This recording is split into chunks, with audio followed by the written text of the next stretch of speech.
সাহেব অনেকবার হজ করছেন, কিন্তু কেউ তার হাজী সাহেব বলে না।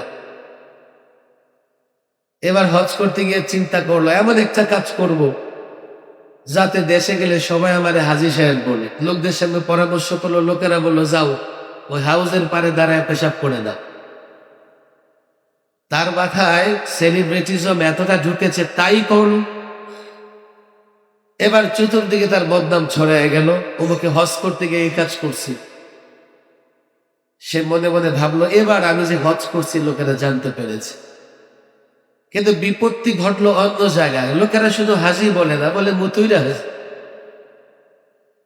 আমাদের দেশের ওই লোকদের প্রবলেম হচ্ছে তারা মিডিয়ায় আসতে চায়। আজকাল তো আমরা জানি সেলিব্রিটি জমের মতো যাদের মাথায় কাজ করে, তারা এতটা ভাইরাল থাকতে চায়, এতটা প্রতিক্রিয়াশীল হয়, কোথাও তারা হুদুদ কিংবা সীমারেখা মানতে চায় না। এখানে আমি মনে করি আজকে শরীর দৃষ্টিভঙ্গি, বাস্তবতা, জটিলতা ওলামায়ে কেরাম তুলে ধরবেন। তবে এটাও মনে রাখতে হবে লাতু কে বুথ বাতু সে নেহি মানতে। আমি ওই অঞ্চলের ওলামায়ে কেরামদের বলবো, ওরা মানসিকভাবে বেকারগ্রস্ত। ওরা উম্মাহকে এক নয়, উম্মার ভেতরে বিশৃঙ্খলা তৈরি করতে চায়। এটা মীমাংসিত বিষয়। 1400 বৎসর ধরেই প্রত্যেক অঞ্চল, প্রত্যেক রাষ্ট্র আঞ্চলিকভাবে চাঁদ দেখে রোজা রাখতেছে, ঈদ করতেছে। আজকে মিডিয়া কিংবা তথ্য প্রযুক্তির কল্যাণে জেনে যাবার কারণে যারা বিশৃঙ্খলা তৈরি করতেছে, ওরা রাষ্ট্রদ্রোহী, ওরা ধর্মদ্রোহী। ওদেরকে আইনের আওতায় এনে শায়েস্তা করতে হবে। তাহলে দেখা যাবে আগামী ঈদে একজনকেও টোকায়া পাওয়া যাবে না যে সৌদির সঙ্গে, আফগানিস্তানের সঙ্গে কিংবা অন্য দেশের সঙ্গে মিলাইয়া ঈদ করতেছে। রাষ্ট্রের এখানে একটা দায়িত্ব আছে। যেহেতু শীর্ষ আলেম, এই প্রোগ্রামের একটা লক্ষ্য এটাও বটে, কেননা এখানে বাংলাদেশের সব শীর্ষ আলেমরা এসেছেন। রাষ্ট্রকে এটা কানে দিতে হবে, রাষ্ট্রকে এটা বুঝতে হবে। ওলামায়ে কেরাম একসঙ্গে হয়ে এই দাবিগুলো শুধু বুঝাবার জন্য নয়, রাষ্ট্রের উপর এক ধরনের চাপ প্রয়োগ করা, যাতে কোনো ধরনের বিশৃঙ্খলা তারা করতে না পারে। আমার দিনে রোজা কিংবা ঈদের কথা বলা, ঐক্যের কথা বলা, কোথাও ঈদ হচ্ছে আমরা রোজা রাখতেছি, এই ধরনের বিশৃঙ্খলার কথা বলা আবেগগতভাবে খুবই সুন্দর শোনা যায়, যে কেননা আমরা মুসলিম উম্মাহ এক হয়ে যাব, একই সঙ্গে রোজা রাখবো, একই সঙ্গে ঈদ করবো। কেন আমাদেরকে ঈদের দিনে রোজা রাখতে বাধ্য করা হচ্ছে? আবার যেদিন রোজা রাখা দরকার সেদিন আমরা রোজা রাখতে পারছি না। কিন্তু বর্তমান সময়ে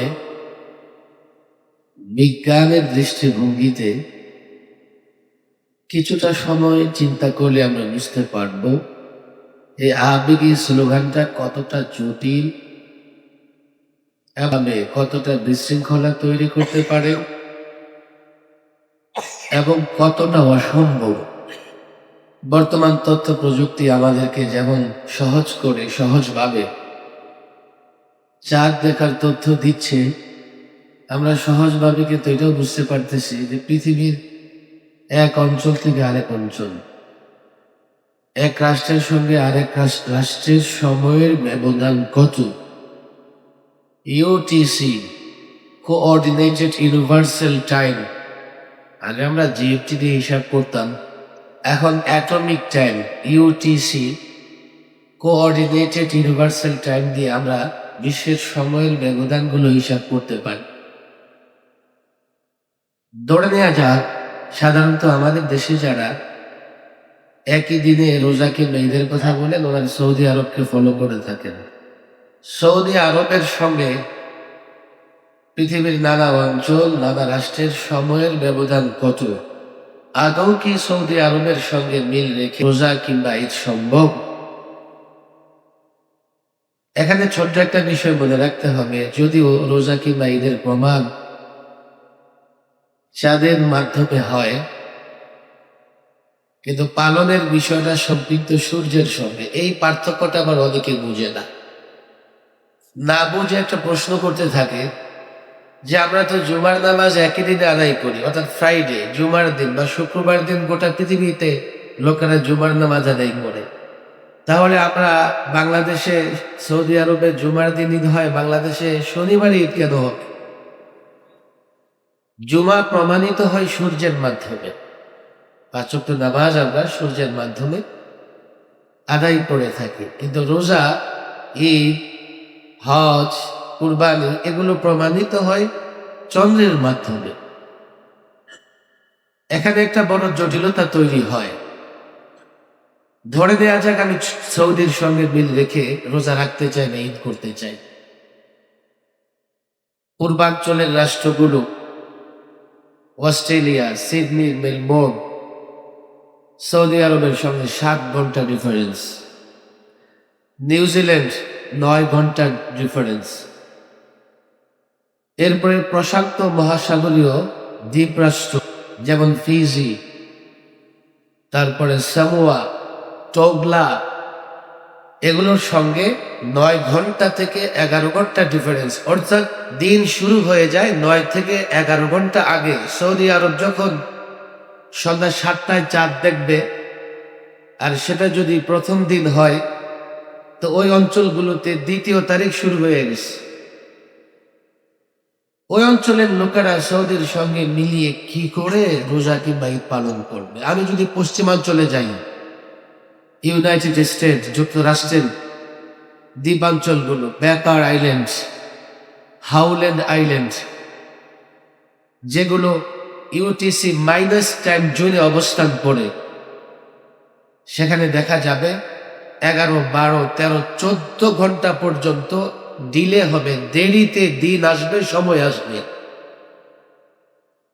যারা প্রশ্ন করে যে সৌদি আরবে ঈদ করতেছে, আমরা ঈদের দিন কেন রোজা রাখি? তাহলে প্রশান্ত মহাসাগরীয় দ্বীপরাষ্ট্রগুলো কিভাবে সৌদির সঙ্গে মিল করবে? তারা যদি আগে রোজা রাখে, তাহলে সৌদি আরবে চাঁদ দেখা হবে কি হবে না এটা পরের বিষয়। তাদেরকে আগে থেকে অনুমান করে রোজা রাখতে হবে। আসলে এই সমস্যাটা ছিল না। আমি সমস্যার অনেকগুলো কারণের কথা বলতে পারি। মূল কারণ যেটা মনে হচ্ছে সেলিব্রিটিজম। আজকাল আমরা দেখলাম আফগানিস্তানের সঙ্গে মিলিয়ে 5 জন বা 6 জন মানুষ চাঁদপুরের কোথাও ঈদের নামাজ আদায় করেছে। তার মধ্যে আবার নাবালে গবুজ বাচ্চাও 1-2 জন আছে। আর জাতীয় মিডিয়াগুলো তাদেরকে কভার করতেছে, প্রচার করতেছে। আমাদের ওস্তাদদের মুখে শোনা হাজী সাহেব অনেকবার হজ করছেন, কিন্তু কেউ তার হাজী সাহেব বলে না। এবার হজ করতে গিয়ে চিন্তা করলো এমন একটা কাজ করব যাতে দেশে গেলে সবাই আমার হাজী সাহেব বলে। লোকদের সঙ্গে পরামর্শ করলো, লোকেরা বললো যাও ওই হাউজের পারে দাঁড়ায় পেশাব করে দাও। তার মাথায় সেলিব্রিটিজম এতটা ঢুকেছে, তাই করল। এবার চতুর্দিকে তার বদনাম ছড়ায় গেল, ওকে হজ করতে গিয়ে এই কাজ করছি। সে মনে মনে ভাবলো এবার আমি যে হজ করছি লোকেরা জানতে পেরেছে। কিন্তু বিপত্তি ঘটলো অন্য জায়গায়। লোকেরা শুধু হাজি বলে না, বলে মুতুইরা হয়েছে। আমাদের দেশের ওই লোকদের প্রবলেম হচ্ছে তারা মিডিয়ায় আসতে চায়। আজকাল তো আমরা জানি সেলিব্রিটি জমের মতো যাদের মাথায় কাজ করে, তারা এতটা ভাইরাল থাকতে চায়, এতটা প্রতিক্রিয়াশীল হয়, কোথাও তারা হুদুদ কিংবা সীমারেখা মানতে চায় না। এখানে আমি মনে করি আজকে শরীর, দৃষ্টিভঙ্গি, বাস্তবতা, জটিলতা ওলামা একরাম তুলে ধরবেন। তবে এটাও মনে রাখতে হবে, লাতু কে ভূত বাতু সে নেহি মানতে। আমি ওই অঞ্চলের ওলামা একরামদের বলবো, ওরা মানসিকভাবে বেকারগ্রস্ত। ওরা উম্মাহকে এক নয়, উম্মার ভেতরে বিশৃঙ্খলা তৈরি করতে চায়। এটা মীমাংসিত বিষয়। 1400 বৎসর ধরেই প্রত্যেক অঞ্চল, প্রত্যেক রাষ্ট্র আঞ্চলিকভাবে চাঁদ দেখে রোজা রাখতেছে, ঈদ করতেছে। আজকে মিডিয়া কিংবা তথ্য প্রযুক্তির কল্যাণে জেনে যাবার কারণে যারা বিশৃঙ্খলা তৈরি করতেছে, ওরা রাষ্ট্রদ্রোহী, ওরা ধর্মদ্রোহী। ওদেরকে আইনের আওতায় এনে শায়েস্তা করতে হবে। তাহলে দেখা যাবে আগামী ঈদে একজনকেও টোকায়া পাওয়া যাবে না যে সৌদির সঙ্গে, আফগানিস্তানের সঙ্গে কিংবা অন্য দেশের সঙ্গে মিলাইয়া ঈদ করতেছে। রাষ্ট্রের এখানে একটা দায়িত্ব আছে, যেহেতু শীর্ষ আলেম, এই প্রোগ্রামের একটা লক্ষ্য এটাও বটে, কেননা এখানে বাংলাদেশের সব শীর্ষ আলেমরা এসেছেন। রাষ্ট্রকে এটা কানে দিতে হবে, রাষ্ট্রকে এটা বুঝতে হবে। ওলামা একরাম একসঙ্গে হয়ে এই দাবিগুলো শুধু বুঝাবার জন্য নয়, রাষ্ট্রের উপর এক ধরনের চাপ প্রয়োগ করা, যাতে কোনো ধরনের বিশৃঙ্খলা তারা করতে না পারে। আমার বিশ্বাস মিডিয়ার মাধ্যমে রাষ্ট্রের কাছে কথাগুলো পৌঁছে যাবে, তার আইনত ব্যবস্থা নেবে ওই লোকদের বিরুদ্ধে। আল্লাহ তৌফিক দান করুন। ওয়া মা তৌফিক ইল্লা